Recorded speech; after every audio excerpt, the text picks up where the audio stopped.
Okay, so we're getting a Michael Jackson movie after all these years, and it's probably going to be a hit. It's probably going to make $1 billion. And looking at the trailer, it's trying to be this feel-good story that shows a flawed man who was extremely talented. But you know what? It's not going to tell the real story. It's not going to actually show the torture that this man went through from his own father and how his father was the godfather of bad celebrity parents. Michael Jackson movie, which we're about to get, stars Michael Jackson's own nephew, Jafar Jackson, playing him in the biopic, and the family is very involved throughout the entire writing process, where everyone has been involved in consulting, including Michael Jackson's piece of shit dad. Pretty much all celebrity parents who go AWOL, Michael Jackson's dad was a failed celebrity himself, where in the 1950s he tried to launch his own band called the Falcons, where he launched it with his brother, but they ended up never getting a recording deal, never got any major gigs, and the band broke up in the 1950s, even though Joe Jackson spent his entire savings to try and make it work. You can't make it work. What do? You enslave your kids. In the 1960s, Joe Jackson decided to have his kids focus on music constantly, where they were working 6-hour days despite being children, and also at the same time to try and keep a professional relationship, he made it so they could not call him dad, instead they had to call him Joseph.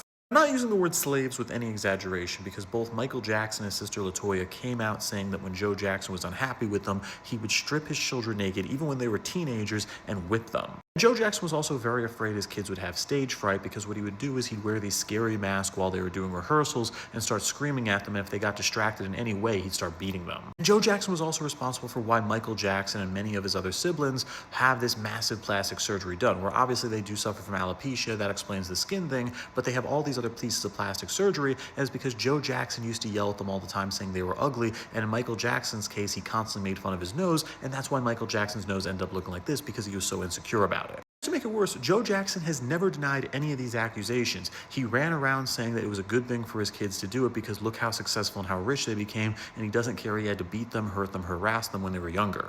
Joe Jackson, he actually thinks this was a good product just because he was rich. Michael Jackson was accused of pedophilia. Michael Jackson had all these issues with the press. Michael Jackson had massive plastic surgery. And even if he was innocent of the crimes, he still had a messed up life and died at age 50, largely because of the abuse of his dad. It's so much worse because after Michael Jackson passed away, Joe Jackson didn't mourn his son for a minute. Instead, what he tried to do was get custody of Michael Jackson's kids so he can put them in a new band called the Jackson 3 and try to make money. Thankfully got rejected, but the only reason Joe Jackson wanted to do it was because he was broke, because even though he made millions of dollars with his kids, he actually blew all the money and he was only worth $500,000 in 2009, so he was trying to piggyback off his grandkids. Yeah, this movie's going to be cute, it's going to be a nice biopic, it's going to show the process of a lot of songs people really loved, and that's great, but it's not going to tell the real story of Michael Jackson or the Jackson 5 and how Joe Jackson really is the example of why celebrities and parents are just not this good thing that meshes together. But with that, I'm Charles Prowl. Please subscribe, learn something.